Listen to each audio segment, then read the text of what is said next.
Kementerian Investasi dan Hilirisasi (BKPM) mengumumkan realisasi investasi pada triwulan kedua dan semester 1 tahun 2025. Secara keseluruhan, selama semester 1 tahun 2025, realisasi investasi telah mencapai hampir setengah dari target investasi tahun 2025. Menteri Investasi dan Hilirisasi Kepala BPKM Rosan Roslani mengumumkan pada triwulan kedua tahun 2025 nilai investasi yang sudah masuk dan direalisasikan serta sudah dikeluarkan mencapai 477,7 triliun rupiah atau sebesar 25,1% dari target sepanjang tahun 2025.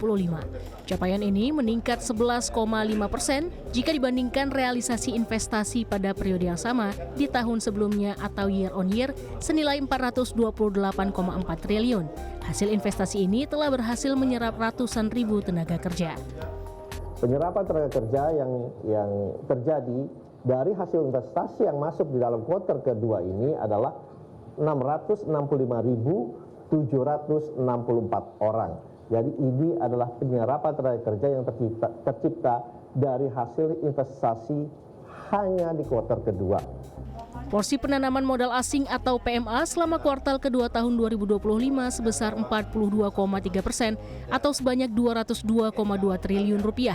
Realisasi ini turun 12,23% jika dibandingkan kuartal pertama 2025 yakni sebesar 230,4 triliun rupiah. Secara negara, realisasi PMA terbanyak berasal dari Singapura, yaitu 8,8 miliar dolar Amerika di urutan pertama. Diikuti oleh Hong Kong sebesar 4,6 miliar dolar Amerika dan China sebesar 3,6 miliar dolar Amerika di tempat kedua dan ketiga.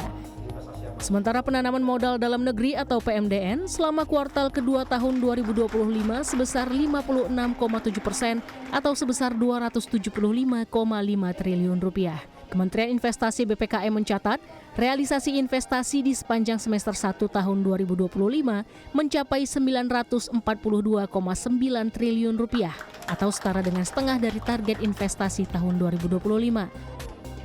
Hasil di semester pertama ini adalah 942,9 triliun atau peningkatan 13,6% dan ini sangat sesuai dengan